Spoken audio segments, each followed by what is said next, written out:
سلام، امیدوارم حالتون خوب باشه. علیرضا دبیری هستم، تو دی آرتیست. امروز اومدم یه پن دیسپلی براتون آنباکس کنم از شرکت هویون. کانواس 16 2021، یکی از خفن ترین پن دیسپلی های موجود توی بازار با قیمت مناسب که میتونید تهیه بکنید. در ادامه با من همراه باشید. مخلصم.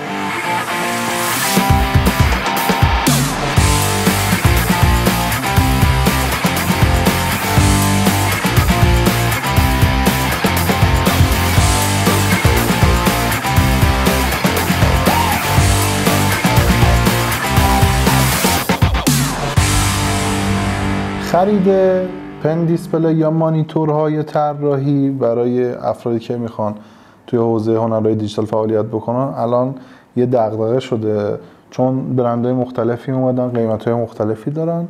من یکی از بهتریناشو آوردم امروز براتون آنباکس بکنم. همینجا هم تشکر میکنم از شرکت هویون ایران که این بسته رو برای من سند کرد که براتون آنباکسش بکنم. اما نکاتی داره این قلم نوری به نسبت سریای قبلی هویون، یعنی کانواس پروها، که در ادامه بهش میپردازم، ولی خیلی توجه بکنید که این قلم نوری طلاست توی بازار ایران و ادامه ویدیو رو ببینید متوجه حرف من میشید.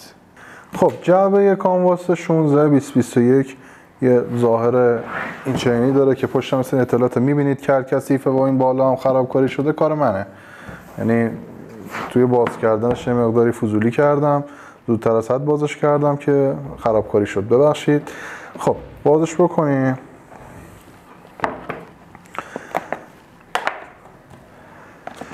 توی مرحله اول خود مانیتور هستش که میگم من زودتر بازش کردم، سرم اومدم.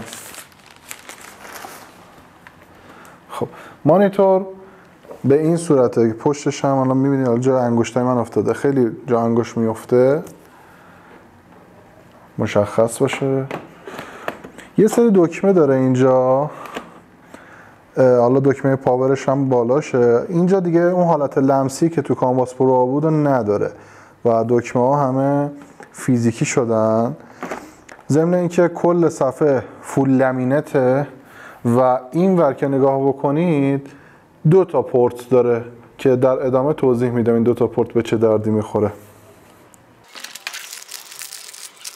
قلمی که داره قلم PW517 هستش که امیدوارم نوکش مشخص باشه و فوکوس بکشه دوربین. به نسبت بقیه قلم هایی که توی سریای کانواس بودش خیلی فرق میکنه که اینم در ادامه توضیح میدم. استند قلمشه که برای عوض کردن قلم و حالا گذاشتن قلم توش استفاده میشه. بازش که بکنید توش سریای قلمتون هستش، قلمای یدکتون. یه دونه حلقه هم داره که میتونید باش قلمتون رو تعویض بکنید.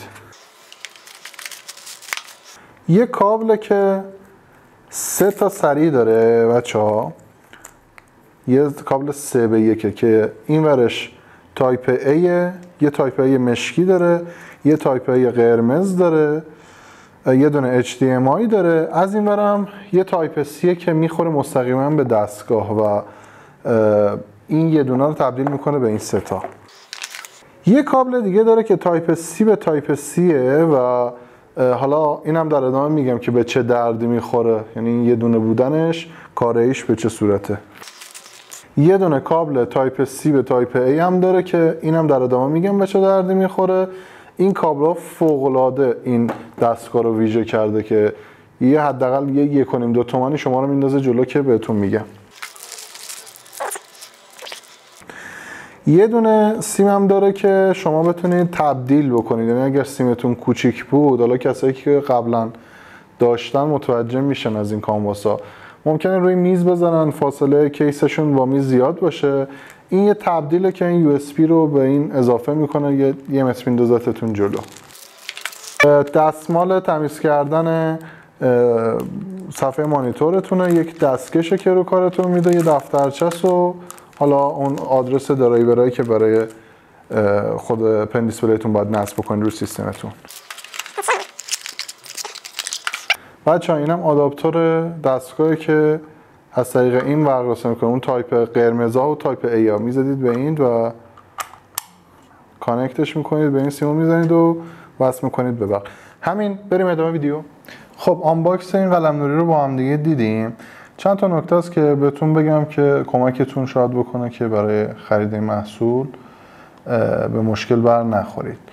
ببینید بچه‌ها، همونجور که گفتم دو نوع کانواس وجود داره توی شرکت ویوم. یکی کانواس پروها هستن، یک سری هم هستن کانواس‌های 2021 هن که این از اون کانواس‌های 2021. فرقشون چیه؟ فرقشون اینه که این گوشه که الان اومده قلم‌هایی که دکمه‌هایی که هستش توی کانواس پرو، این دکمه‌ها اینجا مثلا یه پد لمسی داره و این ور هم دکمه داره، اما این مثلا این شکلی نیست.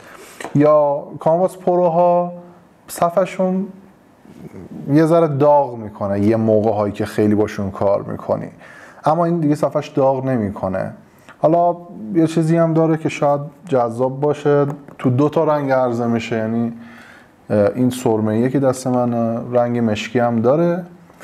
یه خاصیت خوب دیگه ای که داره اینه که دو تا پورت داره این بغل، یکیش 3x1 که میتونید از اون کابل 3x1 استفاده بکنید بزنید به پی سی تون که همونو هم وصل میکنید به خدمتتون عرض کنم برق و اینا، هم به کامپیوترتون هم به HDMI تون اینا. یه دونه کابل تایپ C داره که شما میتونید از این استفاده بکنید مثلا روی لپتاپایی که مثل مکبوک هایی که مثلا HDMI ندارن یا لپتاپایی که الان مثلا کوچولو شدن و اینا دیگه HDMI روشون نمیذارن، دیگه نخواید برید هاب بخرید، اینو مستقیما وصل میکنید به تایپ C و از اون بالایی هم برقتون رو میگیرید. تایپ C به تایپ A که برقتون رو ازش میگیرید و به نظرم خیلی کار خوبی کرده با این کار، چون الان مثلا بخواید برید یه پورت خوب بخرید 1.5 حداقل باید هزینه بکنید. این دیگه اون براتون انداخته جلو. ضمن اینکه پارالاکسی هم که داخل کانواس پروها بود این دیگه نداره، یعنی فاقد پارالاکس. پارالاکس چیه؟ وقتی شما موس قلمتون رو میذارید روی صفحه، این موسی که توی صفحه از تکون میخوره یه فاصله ای داره دیگه با این دیگه. داخل کانواس پرو این فاصله مشهوده، یعنی یه فاصله عجیب غریبی داره، اما داخل این کاملا چسبیده به اینه و دیگه اون باگ پارالاکسی که داخل قلم‌نوری‌های دیگه هستش رو این دیگه نداره.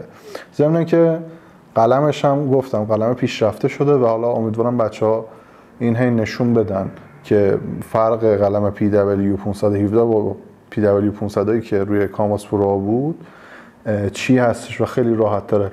استندش هم که توضیح دادم که همه چی داره. در کل به نظرم گزینه خوبیه برای خرید، برای 14-15 تومن هزینه کردن.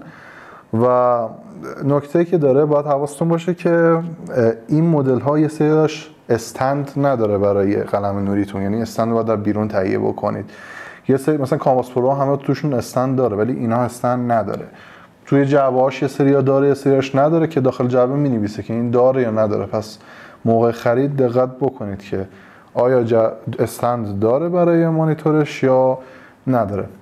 به نظرم گزینه خوبیه برای خرید، میتونید باش خیلی کار بکنید و لذت ببرید از کار کردن باش، طول عمر بالایی داره. به نسبت کانواس پرو من اینو پیشنهاد میکنم بهتون. امیدوارم به دردتون خورده باشه این ویدیو. سعی میکنم که با قلم‌نوری‌های بیشتری بیام که دایره انتخابتون باز باشه برای خرید. اگر سوال داشتید حتما برام کامنت بکنید و همین. مخلصیم. ارادت.